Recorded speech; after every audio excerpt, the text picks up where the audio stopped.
We are right now about 20 miles north of the Little Alien restaurant, 20 miles north, because 20 miles south of Little Alien is the famous white mailbox. And that's where all the action used to be many years ago. They used to have bus tours to the little mailbox, to the white mailbox, because that's where all the UFO activity was going on back in the early 90s.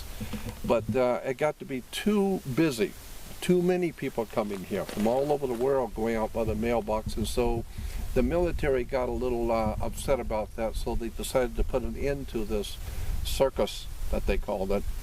And so they decided to shut everything down, and so they put out the story.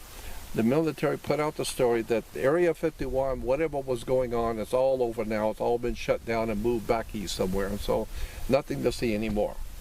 Well, I talked to the guys who actually work in the base, and everybody here knows that that's just a story for the public. But in fact, what happened is that the powers that be moved all the UFO activity north 20 miles to the Tonopah, which is about 100 miles from here, but that's another part of Nellis Air Force Base range. And so this whole area over here is where the real action is happening now. So if you really want to see UFO activity, here, 20 miles north of Alien, is where it's all happening, behind those mountains. So I asked Pat, I said, well, where do we go to see the UFO stuff? This is our first time here. And Pat, Joe said, just go out and park. If they want you to see them, they'll show up. They'll show up. You don't have to go looking for them. And Pat said, well, if you want to go where everybody goes, where the tourists go back 20 miles south toward Vegas, and you'll see a big mailbox. Stop at the mailbox, because right directly from the mailbox across on the mountain is Area 51, S4, right there. So anything coming in or out of that base, you're going to see coming over your head, going in or out. We stopped, and where we stopped happened to be on the highway right here on this road is where we stopped, just by chance in the middle of maybe 12 midnight. And so when we stopped, I had the bright lights on, and we could see this road going out, and so Ivy and Paul said, let's go out in the desert, let's drive out. It's a good road, let's just drive out. And I stopped the car, and I remember very vividly telling Ivy and Paul, I said, we've done something wrong. We're not supposed to be here. I'm getting this bad feeling about being here. I'm getting out of here. And I pulled over here, pulled back. I was going to take off and go back to the highway. And Paul and Ivy got all upset, and I said, look, at least you could do is stop. There's nobody out here. There's 3 of us. Just stop and we'll get out for a minute. Well, that night it was totally overcast. And I don't know if you've ever been out in the middle of nowhere when it's totally overcast, but I mean no moon and no stars, period. So it was absolutely black, and I've never had that experience before in my life, in being in total black darkness. Because I knew they were here, I know the car's here, I can hear them, but you can't see anything. It was a strange experience, just that alone. And so as we were standing here, I said to Ivy, I said, Ivy, what are you going to see? This overcast, I can't even see you, much less see anything else. And while we were talking, all of a sudden, out here to which will be northeast, the cloud began to open up, kind of like a little opening in the clouds, and so obviously you could see the stars. Well, on a totally dark night, any light you see immediately, no matter how small. So the moment that cloud opened up, we saw the stars, and Ivy and Paul said, look, the clouds are opening. When we said that, and we're not even out of the car, maybe a minute and a half at most. Yeah. 2 beautiful, gorgeous, disc-shaped things came through the cloud.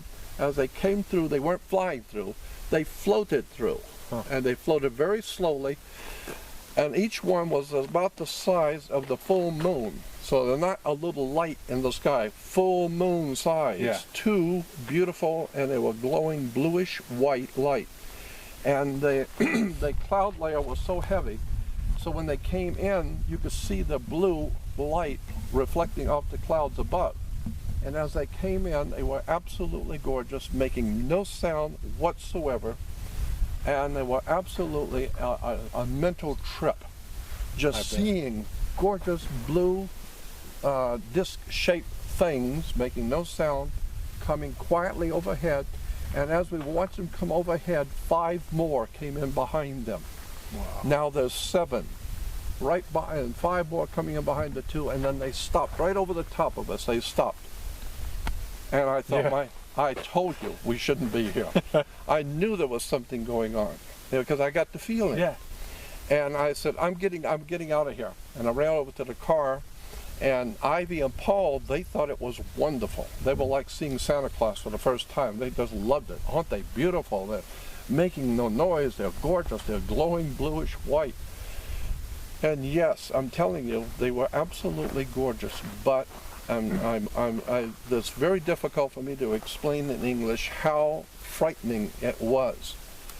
If you've never seen something like that and you're out in the desert, 7 disc-shaped things, obviously intelligently designed, the size of the full moon, each one, and they parked right over the top of us, stopped, all 7. And we're standing there looking at them, and all of a sudden, they moved instantly. They just moved quickly and locked into place again. Wow. Showing us a technology I don't think we have. Yeah. And we stopped on the highway. We looked back, and these things had gone back out into the desert.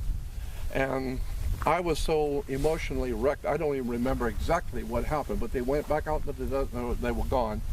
And the 3 of us stood out there on the highway trying to figure out what did we just experience. And the question was, and still is, was this human technology that we just saw, or was this extraterrestrial? Yeah. There's no doubt in my mind it was extraterrestrial. Well, none. Of course, yeah.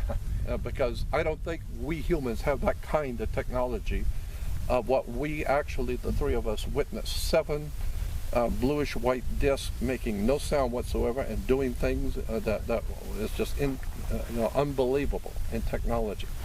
So that's why there's no doubt in my mind that we have, in point of fact, alien intelligences here, and they are in some way or another connected with Area 51 and the military establishment here, and that is why even the President of the United States does not have clearance to go into Area 51. Wow. The President cannot come to Area 51. And a lot of people don't know that.